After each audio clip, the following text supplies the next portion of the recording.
Welcome to Blind Abilities. I'm Jeff Thompson. Okay, so state services actually played a huge part in everything that I'm doing. Don't be afraid. Get out there, meet people, be friendly. Nobody is judging you. Think big. Look at what do you love to do, what do you enjoy doing, and then how can you turn that into getting paid? I use my Braille display, I use JAWS. Put on your cape, grab your gladiator shield, and go get 'em, Tiger. Don't limit yourself. Career Expo 2019, such a great opportunity for transition age students to meet up with professionals from a wide variety of professions. It was an opportunity for students transitioning from high school to college to the workplace to ask questions from nearly 25 professionals. What is their job like? What tools they use? And to receive encouragement about the possibilities that they too can achieve their dreams and get the career that they want. Welcome to Blind Abilities. I'm Jeff Thompson. I'm at the Career Expo in Roseville, Minnesota, put on by State Services for the Blind. I ran into a friend here named Bobby Benz. How you doing? Ooh, Bobby Benz on the check-in, not for the first time or second. We ain't even counting no more. There we What's up, go. Jeff? How you doing? Good. Nice to see you here. Yes, sir. Yes, sir. Now, I remember last time you had just landed a job at FedEx. How's that going? Oh, man. Well, last time we spoke, I just landed a job at FedEx. Well, fast forward a little bit to the future. I had to been at least 3.5 years ago, because coming this November will make 4 years since I've been at FedEx. 4 amazing years. I mean, I wouldn't give those years back for nothing. That's really impressive. And you're still there, but you're also doing something for your education. Oh, yes. Let's talk about that. I'm currently a student at Minneapolis Community Technical College, MCTC. It's located downtown in the heart of Minneapolis. Everything goes well, which I'm anticipating that it does. I should be finished with my 2-year degree, my associate's degree in human services, at the end of this year in December. Well, congratulations. Some people think you get a job, you're done. But no, not Bobby Benz. You don't stick a fork in me that soon. No, sir. Tough meat over here. I'm rare. So what was your journey like to get to the point where you're confident enough to go to FedEx and say, hey, I can do this? All right, well, that's a long story, but to condense it, I was basically homeless, running the streets of Massachusetts. Not willingly, of course. I became homeless after going blind, and, life started to fall apart at that point. I was able to find out about an adjustment to blindness program out in Minnesota by the name of Blind Incorporated. I did Blind Incorporated for 9 months, and about halfway through the duration of my program, I found out about a job at FedEx located in Maple Grove. It's a little ways out from the city, 2 hours bus commute to be exact, but I was able to showcase my independence and my abilities on the tour that the people over at FedEx gave me. It was 3 blind people that took the tour of the plant. 2 blind people interviewed, me being one of them, and I was the only one to get hired. I was hired as a package handler, and since then, not only was I the first blind person to be hired by FedEx, but since then, I've been able to open the doors for other blind individuals, and now it's like they're always coming up to me asking me, "Hey, Bobby, do you have any blind people you wanna refer to us? We could really use some help." The ambassador. Yeah, those different things are basically what led up to me being here now. I always wanted to go back to school. I went blind in school the first time around a couple years ago. So that was always a thing of mine that I always wanted to go back and complete. So that's where me going back to school comes into place now. And right now you got in front of you Bobby Benz, a package handler at FedEx for 4 years and still going. At the end of this year, I'll be Bobby Benz, the person with an associate's degree in the human service field. And hopefully sometime in the future I can be everybody's favorite social worker, Mr. Resourceful himself, There you go. It's pretty impressive that you landed the job. I remember last time we talked, you actually said, let me try it. And you actually went about it and did it in front of everybody.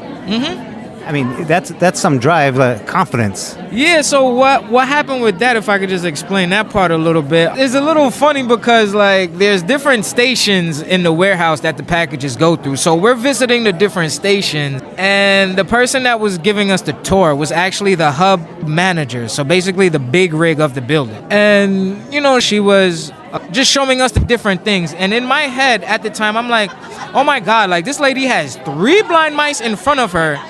And, like, all she can do is just say, oh, this is that and that is this and over here and over there. Like, just basically giving a bunch of visual descriptions and stuff like that. So by the time we got to a certain station, which was the loading dock, she kept using these visual descriptions. And I was frustrated, but I didn't really show my frustration, and I kind of was smart about it. So I kind of stepped out and I asked her in a very polite and nice way. I said, excuse me, dear, but I hear you moving buttons and I hear machines going on, and you keep saying this and that, but I'm not able to see a thing. I would like to kind of interact with these machines and see if it's something that I'd be able to do, even though I don't have any vision. And I think that's when it actually hit her that what she was doing and, like, the way she was describing things were very irrelevant for a blind person, and it wasn't conducive to, like, how I see things as a blind person. So she then helped me in the truck, and she then started to put my hands on all the buttons that she was talking about, then was able to explain to me the exact functions of the buttons, and that's how I was able to interact with the different machines and then really showcase that I'm able to do the job, which is nothing simple, nothing hard, nothing rocket science related, and it's just simply unloading trucks, taking packages off of a stacked wall and putting them on a conveyor belt. But that's hard to sell to someone that doesn't get it. Oh, yeah. Well, you've been doing a good job at that, obviously, and now your school. How did state services play a part in any of this? Okay, so state services actually played a huge part in everything that I'm doing, because not only does state services for the blind, they paid for my training at Blinding, but they also support me with all my working ventures. They've also let me know that they can provide me resources to different career opportunities if I ever come to the point where I'm ready to move on from FedEx and look for something else. Even with school, they're a big financial support to my schooling. They help me pay for school.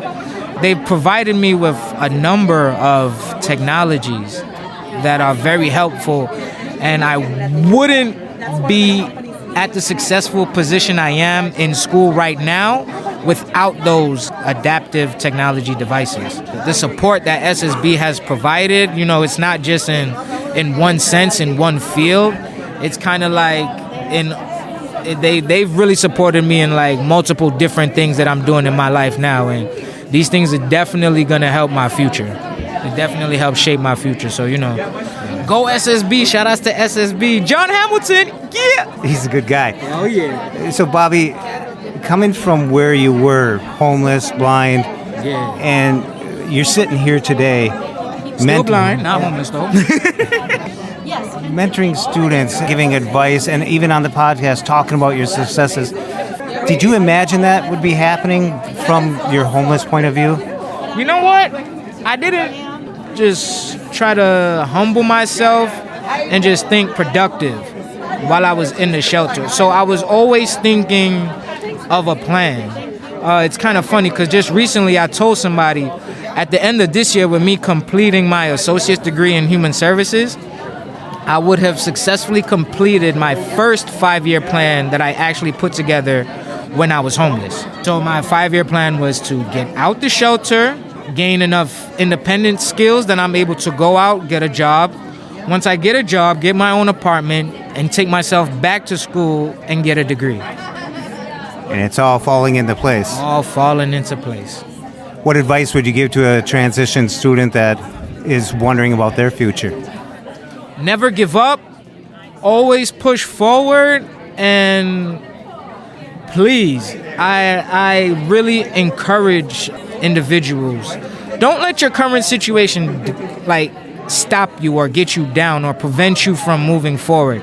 And this goes out to individuals across the world, no matter like what class you find yourself in, whether it's a person of a disability or a person of a certain race who faces racism, or, just different kind of curveballs that life would throw at you. Just don't let your current situation let you down or prevent you from moving forward. There's always a light at the end of the tunnel, and, we kind of go through, these hardships in life to kind of prepare us for our future and just like what we will have to go through in the future. Because we all know life isn't easy and nothing falls into your lap. So, just put on your cape, grab your little gladiator shield, and go get him, Tiger. Well put. Yes, well yes. put. So while you're in school, what are your tools for success? What would you advise someone? What tools do you use in school to help you succeed? As far as mental, physical, technological. Bobby, this is a 1-hour podcast. I'm kidding. Oh, I use Windows. I use JAWS. I'm a JAWS user. My iPhone, I have my books. So what I do is I have my books on my iPhone on a reader, and between the combination of my iPhone that my books are on, my laptop that I use to type up things and research things if needed, and I have this pretty old device. I call it old. I don't have no problem saying that since I'm an older person myself. It's a Victor Stream. I know some people might hear that and be like, "Oh my God, that thing is so old." I remember when I It's a great device. But oh my God, you could say that 2 times. It's a great device. It's a workhorse. Oh my gosh. And those 3 technologies that I use, my computer, my phone, and my Victor Stream, I call that my Trinity. And my little Trinity is that's really is what's been helping me get through. And then of course, I always have to tilt my hat at the different services that are available on campus, the Accessibility Resource Center, as well as the tutoring center, and just the different library resources and things like that I have access to. So just a combination of those things. That's what really really plays a part in my success. My alma mater, MCTC. I was there, and what's really unique about it is it's all connected together. I mean, here in Minnesota, we appreciate a Skyway. And everything's there. They got a great learning center up there. They got a great disability services. You can use them, but you got to wean yourself off them because you can't take them with you. Yeah, right. That's true. So, and it's generally located right in the bus services. It's accessible. Yes, highly accessible. Bro, it's so easy for me. I mean, I literally come out my house, cross the street, get on the bus, and do the same process when I get off the bus to go to campus. I get off the bus, cross the street, bada boom, bada bing, MCTC, here I am, ready to learn. What's good with it? And what I meant by the connectivity is you have like 3-4 buildings, and you don't have to go outside, even in the cold winter. Our winters are, 40 degrees Fahrenheit? Yeah, negative 30 below on a nice day. But it's negotiable, navigatable. It's accessible. That's great. Definitely. Well, Bobby Benz, thank you so much for coming and sharing your knowledge, your advice, your wisdom, your wit with everyone here, and they're all going to benefit when they meet Bobby Benz. For sure. Go Blind Abilities! Hey! When we share what we see through each other's eyes, we can then begin to bridge the gap between limited expectations and the realities of blind abilities. The realities of blind abilities. For more podcasts with a blindness perspective, check us out on the web at www.blindabilities.com, on Twitter at blindabilities. Download our app from the App Store, blindabilities, that's 2 words, or send us an email at info@blindabilities.com. Thanks for listening.